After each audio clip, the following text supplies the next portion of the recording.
خون کی خرابی کی بات ہو رہی تھی تو ایک دوا اینتھریسینم بھی ہے جو بہت ہی اہم دوا ہے، اور خاص طور پر اگر خون میں تعفن پیدا ہو چکا ہو، پھوڑے پھنسیاں، کاربنکلز، اس قسم کی چیزیں جو آہستہ آہستہ سارے بدن کو کھا جاتی ہیں،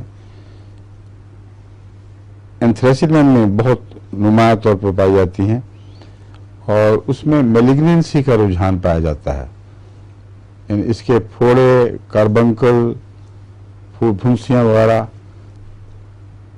ایک تو بہت ہی پردرد بھی ہوتی ہیں، ان میں تعفن بھی پایا جاتا ہے، اور اگر صحیح علاج نہ ہو تو کچھ دیر کے بعد وہ کینسر میں تبدیل ہو جاتے ہیں۔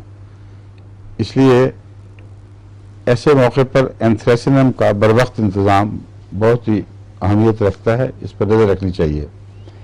اس کے جو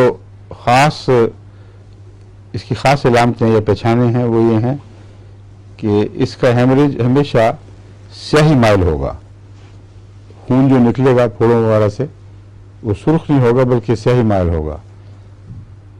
اسہال کے ساتھ بھی اگر دست لگیں گے تو سیاہی مائل ہوں گے۔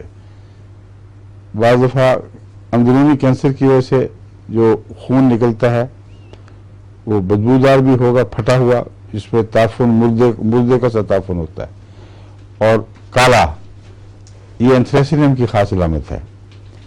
اس لیے اینتھریسینم کو زیادہ بگڑی ہوئی حالتوں میں، خاص طور پر جو انتڑیوں کی بیماریاں یا جلد کی بیماریاں ہیں، ان میں یاد رکھنا چاہیے۔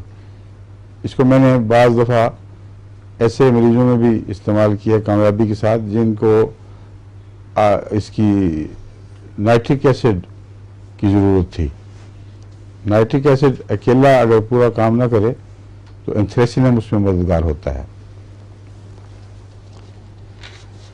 اس کے جو مختلف گچھا ہے بیماریوں کا، جو میں آپ کو اس کی مختلف بیماریوں کا جو ایک گروپ یا گروہ ہے وہ میں بتا دیتا ہوں۔ ایک ہے سیپٹیسیمیا، خون کے اندر سیپٹک ہو جائے، خون تعفن پیدا ہو جائے اور اس کی وجہ سے بخار، جس کے لیے عام روزمرہ کی ہماری دوا کیا ہے؟ سلفر اور پلاجینم، ٹھیک ہے؟ اس میں اگر وہ کام نہ کریں تو اینتھریسینم بھی بہت ہی اہمیت رکھتی ہے۔ ایریسیپلاس، یہ جو ہمارے اعصابی ریشوں کے اوپر ظاہر ہونے والی جلدی بیماری جو چھالوں کی صورت میں یا بعض دفعہ سخت سوزش کی صورت میں ظاہر ہوتی ہے، اس میں یہ کام آتی ہے۔ اس کو شنگلز بھی کہا جاتا ہے، اس بیماری کو ایریسیپلس یا شنگلز۔ ہر قسم کے انسیکٹس کے کاٹے کا علاج بھی اینتھریسینم میں ہے۔ خاص طور پر یہاں ایک انگلستان میں ایک پائی جاتی ہے ایک مکھی سی جو بعض جھیلوں میں پلتی ہے، اور سیر پہ جاتے ہیں جو لوگ، ان کو وہ کاٹ لے تو خطرناک قسم کے چھالے ابھر آتے ہیں۔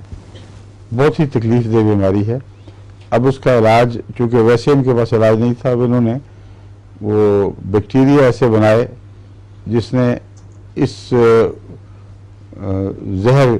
زہریلے بیکٹیریا کیڑے کو جو پانی کے اندر ملتا ہے، جس سے آگے پھر وہ مکھی میں زہر پیدا ہوتا ہے، اس کو انہوں نے بیمار کر دیا، اور ایسے بیکٹیریا معلوم کر لیے جو ایڑی پہ حملہ کرتے ہیں۔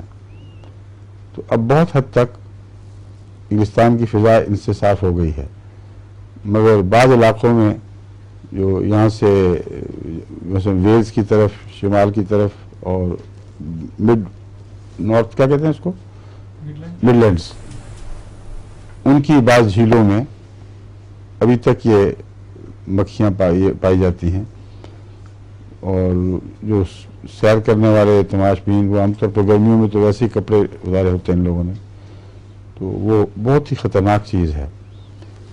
میرے علم میں تو کوئی مریض آیا نہیں، کبھی کسی مریض نے مجھے بتایا نہیں، مگر میں سمجھ رہا ہوں کہ جو علامتیں میں نے اس کی سنی تھیں، ٹیلی ویژن پہ ایک دفعہ اس کا ایک کورس آیا تھا، اس سے مجھے اینتھریسینم یاد آیا ہے۔